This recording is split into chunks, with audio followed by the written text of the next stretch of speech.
cool snakes. My name is Dante, and today it's Podcast Tuesday once again.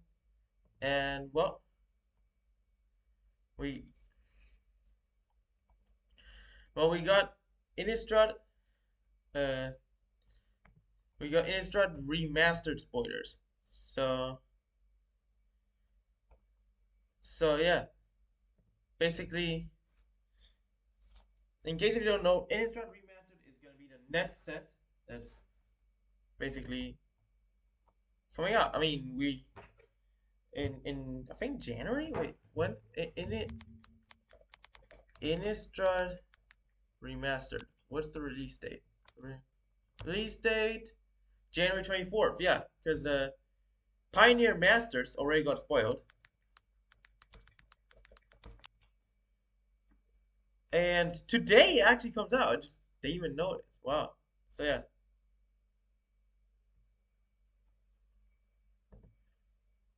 So yeah, that's just it. Really, I mean, well, so let's just go into our combo, our non-bow, then we're gonna go on 10 really cool spoilers. Because not only are we getting a bunch of cool cards from all the free blocks, but we're also getting some Innistrad themed cards that are from commander sets, and a few rarity changes as well. So let's start with our combo. And we got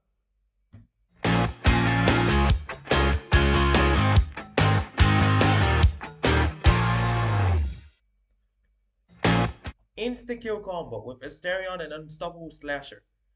With Unstoppable Slasher being if it hits the opponent, you lose half their life rounded up.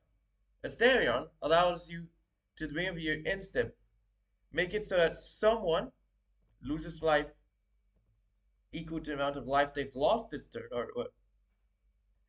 or you gain life equal to the life you've gained this turn. So basically allowing to double your life gain for one turn, or uh, or if it's uh you can double some of the life lost on someone, so it's hmm. So yeah, basically it's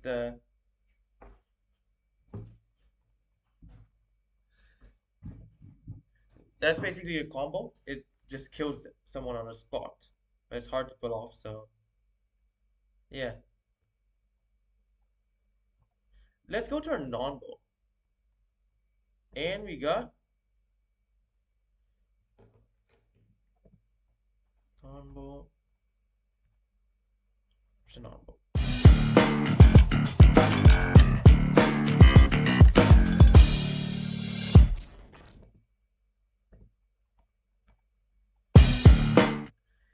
So there's just not it's just some interaction I've been playing in my Primeval Titan, Amino Titan, and I have Engineered Explosives in my sideboard.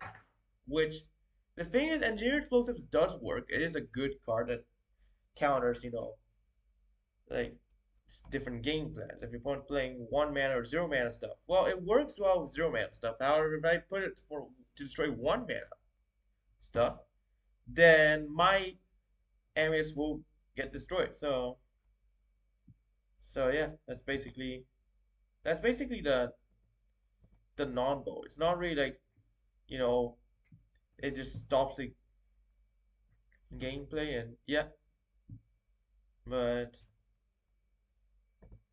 yeah, that's basic. It just doesn't interact well with each other. That's basically the main reasoning behind this non-bow. So yeah, let's go into our number 10. And we got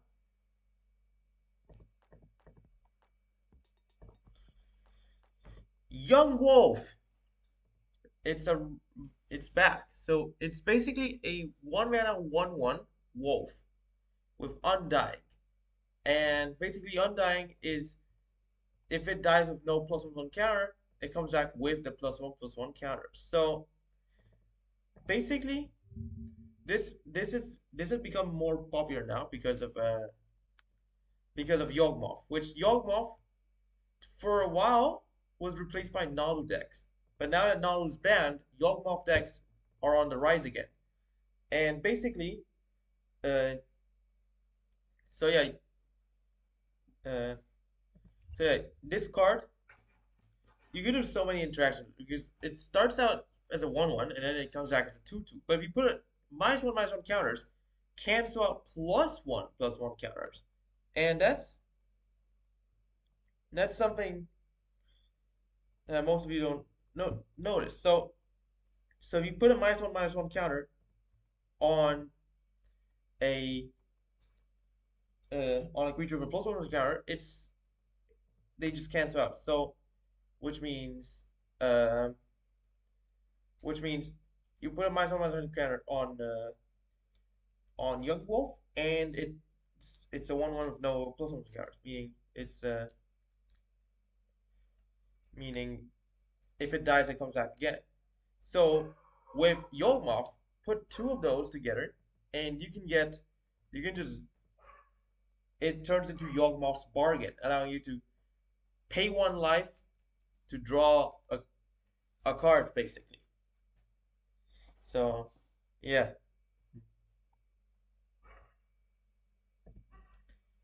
Let's go into our number 9. And we got an iconic Jund card, which sadly does not see much play anymore, but it is a good card nonetheless. Huntmaster of the Fells, a 4-mana 2/2 human werewolf. When it ETBs or transforms into the Huntmaster, create a 2/2 wolf and you gain 2 life. And this is one of the OG werewolves, meaning that if it was, meaning it transforms. It doesn't go by the day-night cycle. It just transforms if no spells were cast last turn. And this turns into Ravager of the Fells, a 4/4 werewolf with trample. When it transforms into Ravager of the Fells, you deal 2 damage to an opponent or planeswalker, and you hit one of those creatures. You know that player or the controller of the planeswalker controls. At the beginning of each upkeep, the player casts 2 or more spells last turn. You transform it back to the Huntmaster of the Fells. So, yeah, this was actually played in Jund decks before Innistrad Midnight Hunt in Crimson Vow came out, and it was actually very good because it's a 4 mana, you get 2 creatures and 2 life. And eventually, in the late game, this would transform back into a a 4/4, and it can also uh deal 2 damage. When it transforms, it kills stuff and deals damage. It's just very good. So yeah, that's just about it. I mean, that's Master of the Fells, which transforms into Ravager of Fells. Classic modern card, finally coming back. But I think if I'm not wrong, this is a downgrade for it because Huntmaster, if you go to the original Huntmaster card, this was a mythic in Dark Ascension, and it was featured again in Inferno Vault's transformation, a secret lair drop, and Shadows of the Past. I don't know what the hell Shadows of the Past is, but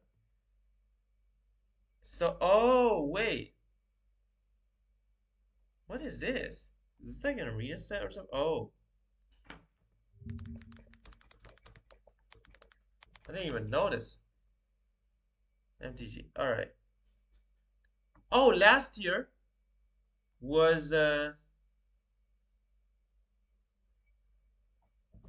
was basically an extension to Shadows over Innistrad Remastered. That was an arena exclusive set. So yeah, and it was mythic in Shadows of the Past. But now in Innistrad Remastered, it's a rare with its original time shifted and showcase frame.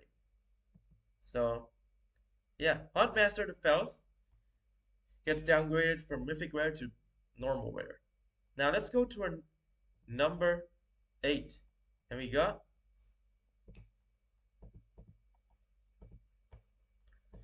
Triskaidekaphobia, downgraded from rare to uncommon, being an instant kill condition. 4 mana enchantment at beginning of upkeep. Make it so that everyone with at the beginning of upkeep, everyone with 13 life dies. However, you can make everyone gain a life or lose a life, allowing you to make it to get your opponent closer to the 13 life mark and or get yourself further away from it. So yeah, basically Triskaidekaphobia can insta kill some, pair that with a Tree of Perdition and you can just insta kill someone by switching the opponent's life total with the toughness of the Tree of Perdition, which is 13. But do that with a Tree of Redemption and you're done for. So yeah, Triskaidekaphobia. There are also other ways where you can uh, I mean, if your life is lower than 13 and your opponent is above 13, you can reduce the life to get your opponent closer to 13 and yourself further away from the 13. And and vice versa. And if your opponent is below 13 and you're above 13, you can increase the life total to get your opponent to the 13 life total. And if both of you are above or below 13, then make yourself, so just do the choice that doesn't get you closer to. So if you're closer to 13 than your opponent, then move yourself away from 13. So by gaining or losing life depending on the positions. But if it's the other way around, then try to get closer to the 13 because your opponent's gonna hit 13 before you do. And there's like lots of strategies, but the main win con for Triskaidekaphobia is with is just the Tree of Perdition. So that's basically our number 8, and it's very cool. Let's go to our number 7, and we got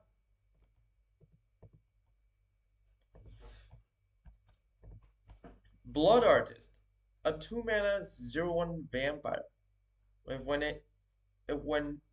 a creature dies, it or another creature dies, drain 1 life from someone. So it's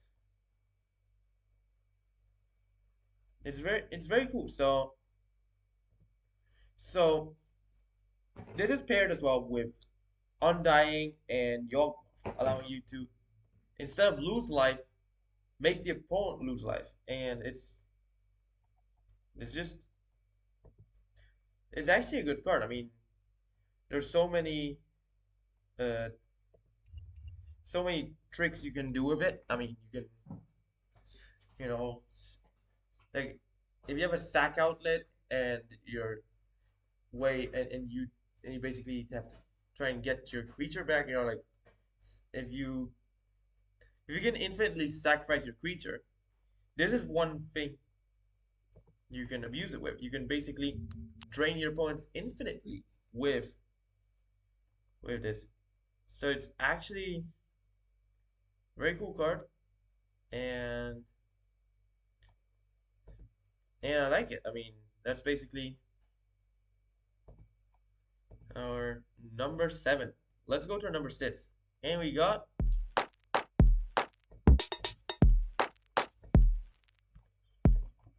Liliana of the Veil, fan favorite.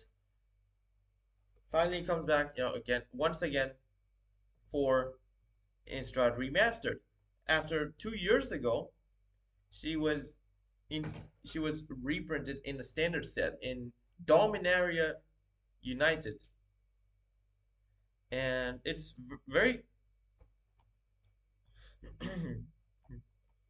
it's very good. And yeah, it's so this is a free mana, so free mana, free loyalty, legendary Planeswalker Liliana. +1, both players discard a card. -2, target player sacrifices a creature. -6, sort someone's permanents into 2 piles, and they have to sacrifice all the permanents in one of those piles. Um, so this is so it's a very good card because usually you're gonna +1 -2. -6 is highly unlikely, but she's already an edict, and if you don't kill her right away, then she's gonna start making both players discard, and you're both going to be down on or um, on top deck mode, or if you have um, if you have more cards in hand, you can play around it and make sure you have more cards in hand. You end up you just don't uh, end up in 0 cards. I mean, and plus, really cool thing is that since this remastered set actually has time shifted cards and including time shifted planeswalkers. This is this is actually cool because they initially uh, time shifted planeswalkers. So initially there was a um,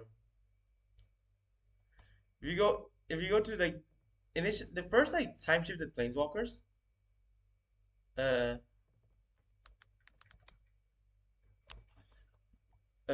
or retro frame. I mean, I think they were called time shifted, but I think they changed it to retro frame. And basically, uh, it started off with a a secret lair drop, and Liliana's Veil is the first planeswalker not from the secret lair drop to have a retro frame. Uh, but on the other hand, she has like the traditional planeswalker structure. It's not a retro. It's not like the retro interpretation of a planeswalker. Like this was actually started by a user concept. Like someone made a retro framed Jace planeswalker, and this was actually and Wizards actually adapted that into a uh, into a secret lair drop, and it was actually funny. So like if you like literally Narset for because some of them were from Warp Spark, so it had like an extra effect. So wait, are they? No, not all of them. I mean, Elspeth and Tezzeret were not from Warp Spark, but Karn, Dak Faden, Teferi, Nisa, and Narset were. Like we had no, not Dak Faden. Narset, Nisa, Teferi, and Karn. Those were the Warp Spark. Dak Faden, Elspeth, and Tezzeret are not. I mean, so like Narset said like opponents can only draw 1 card each turn. Put 5 loyalty counters on Narset. Opponents can attack Narset as though she were you. Any damage she suffers deplete that much loyalty. If Narset has no loyalty, she abandons it. What the hell is bro, that's then once during each of your turns, you may spend 2 loyalty to look at the top 4 cards of your library. Reveal a non-creature, non-land card from among them, put it into your hand, and put the rest of the cards on the bottom of your library in a random order. Do not reshuffle afterwards. Okay. Teferi, Opponent can cast spells only as though they were sorceries, and can attack Teferi as though he were you. Put 4 loyalty on Teferi. Any damage he suffers depletes that much loyalty. If Teferi has no loyalty, he abandons you. And well, yeah, but not but Liliana actually has like the accurate Planeswalker does. It doesn't. It just says +1. Each player discards like usual. And the thing is, Planeswalkers did not exist in the old borders. The first Planeswalkers were from Lorwyn. So yeah, that's actually funny. Let's go to our number 5, and it is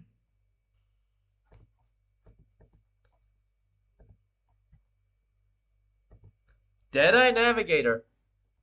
It's a combo with a Peregrine Drake. 6 mana 5/5 spirit with Soul Bond. And while it's paired with another creature, they both have 2 mana Blanket. So Deadeye Navigator can Deadeye Navigator has to be paired with another creature to have its effect. So and if if Deadeye Navigator enters, you pair it with one of your creatures. But you can uh you can pair it if another creature enters, you can repair, you can swap it out. And if you blink Deadeye Navigator, you can change, the creature, it's bonding, and you just swap it. I mean, well, if you blink the other creature with that navigator temporarily remains unbonded. But when it comes back, then yeah, that's when you rebond it. So yeah, that's basically Deadeye Navigator. Our number 5. Let's go to this is not ranked in terms of best ones. It's just some spoilers that we got, and I'm just reviewing them. I mean, we got our number 4. It is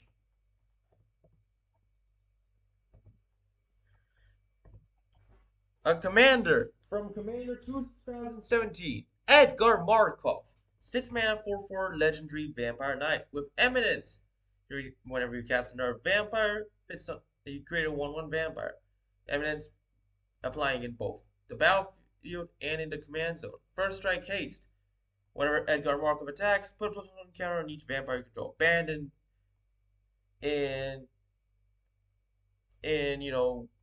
one. It's banned in 1v1 commander, dual commander, on all the variants. I mean, well, eminence in general is just a busted mechanic. I mean, if you go to dual commander ban list, then you will see that, let's see, so ban list. So last time it was revised was, wait, what? No, hold on. No, how to play dual commander non MTGO website. All right, let's see. Oh, it's just a tutorial. Hold on. What? Dual commander, dual commander ban list. Wait, it's on mods field. Hold on. Let me just see. No, because I want to see. No, because they're banned as commanders, not banned as. Oh, okay, wait. Banned as a commander. A Johnny from One Horizon 3. I did not know that. A Kiri. A Rahbo. That's an Eminence commander. Osmo. Yeah, makes sense. Baral. Breya. Darevi. Dehada. Edgar Markov. That's our Eminence commander right here. Edric. Emery. Eris. Essior. Geist of Saint Traft. Inala, that's an Eminence commander. Yeah. Croc the Fumbless. Minskin Boo. Nadu. Dagila, Old Stick Fingers, Oloro.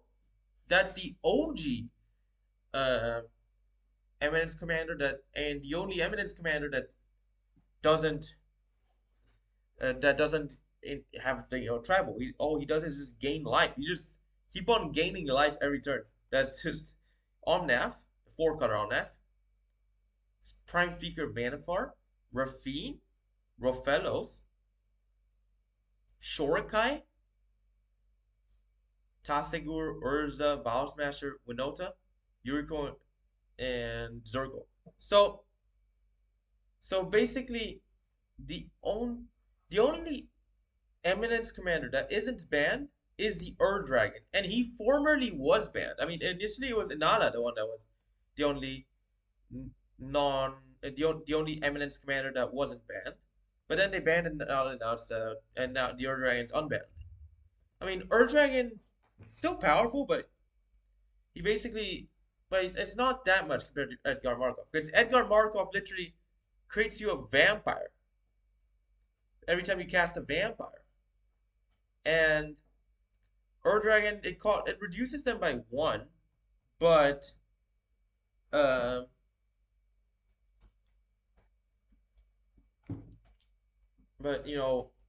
Arakbo every turn makes one of your cats +3/+3 on turn, and not allowing you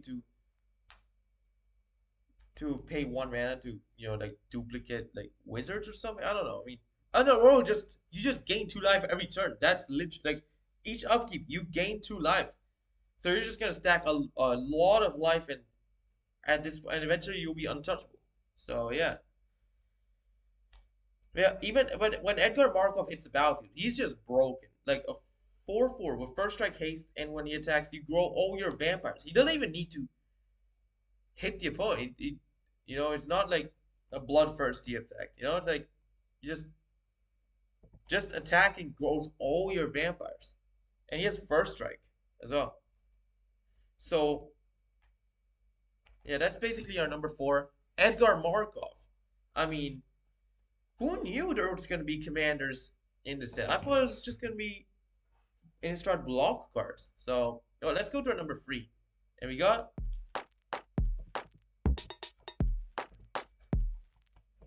Snapcaster Mage, a 2-mana 2/1 human wizard with flash. When it ETBs, one of your instants or sorceries gains flashback until end of turn, equal to the mana cost. So basically, uh, Snapcaster Mage, it's our classic spell recursion card. So you just cast it, and you can just cast something from the graveyard. It's just you have like a counter spell in there. I mean, or just instant speed, or just remove votes. You just your go-to card. In any like modern control or mid-range deck, like Snapcaster Mage is just absolutely broken. I mean, he just uh you all you need to do is just if you want whatever spell you want to cast, you got to pay 2 more, and you have a 2/1 human wizard alongside, and you can put pressure with a 2/1 human wizard. I mean, for a good amount of time. I mean, allowing you to reuse your spells from the graveyard and just doing a bunch of stuff, and it's just really cool. That's basically our number 3. Let's go to our number 2, and we got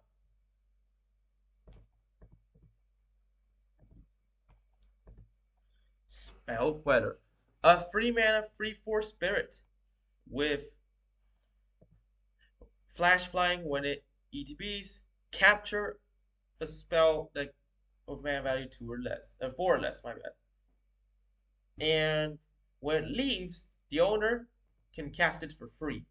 So, Spell Queller is basically like a counter spell that bypasses uncounterable spells.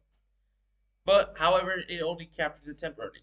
But killing Spell Queller is the hardest part, because if your opponent's playing spirits, They have like a drog skull, some the one uh that gives that gives it hexproof, so you cannot hit it with fault removal.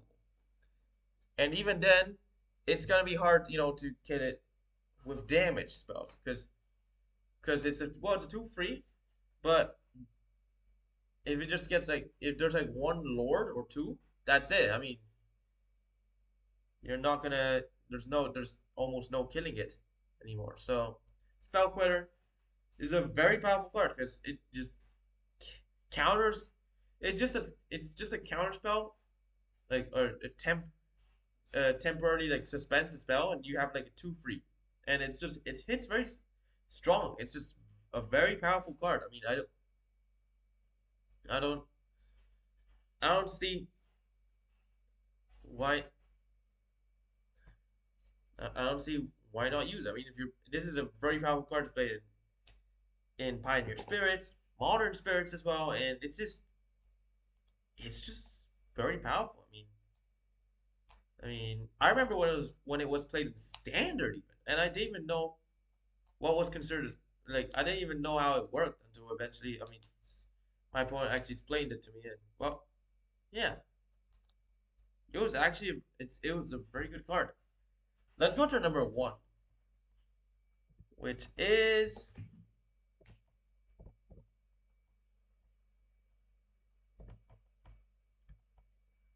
we got Emrakul, the Promised End. So you know how I told you this Innistrad remastered set is gonna have all the really cool stuff about Innistrad. The OG werewolves, the a a Innistrad themed commander, which is Soren's grandfather, who is Edgar Markov.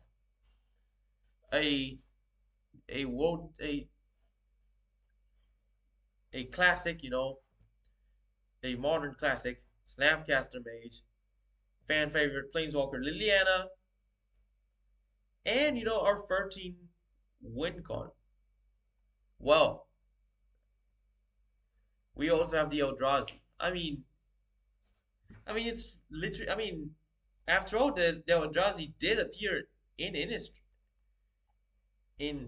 so why not have the Eldrazi as well? I mean, it's just a very good card. Emrakul, 13 mana for 13/13 legendary Eldrazi. Costs one less for each card type among cards in your graveyard. When you cast it, take over your opponent's turn. And after that turn, they get an extra turn. Flying trample protection from instants. So yeah, Emrakul is almost immune to removal. So you need to kill it with a sorcery speed removal, which is very hard part because people would neglect sorcery speed removals as they have preference over as they prefer instant speed removals as they basically can kill instant speed. I mean, Dreadbore was one of the few cards that would kill Emrakul, for example, and and creature removals. Like the Ravenous Chupacabra. You know, so Emrakul was actually banned like in standard when it came out, and I think if I'm not wrong, Emrakul's banned in uh, Pioneer as well, right? I mean, let me just see. No, Emrakul's legal in Pioneer. I guess I was wrong, but maybe it was banned at one point and it got unbanned. But Emrakul was banned in Standard, and and if I'm not wrong, from what I think, Emrakul was banned in Centurion Commander. I think. Let me just see. Dual Commander banned. Let's see. Not as a. So let's see what we got. It was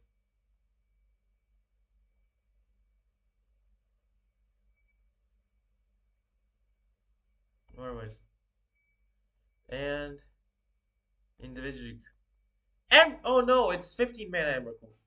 15 mana Emrakul is banned in Dual Commander completely. Same as in classic commander. I mean, you know, normal commander.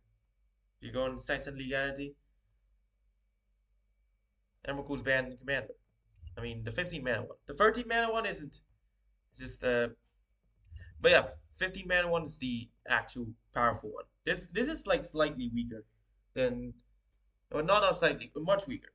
Like even the 12 mana Emrakul is better than this Emrakul. I mean, the one from Modern Horizons free. Anyways, congratulations! You have reached the end of the podcast. So why don't you like and subscribe and follow if you're into share friends. Stay tuned on these videos, streams, and podcasts. Podcasts will be live every Tuesday, 4:30 GMT. So stay tuned to them. Watch my other videos too. Thanks for watching. Hope you enjoyed it. And bye.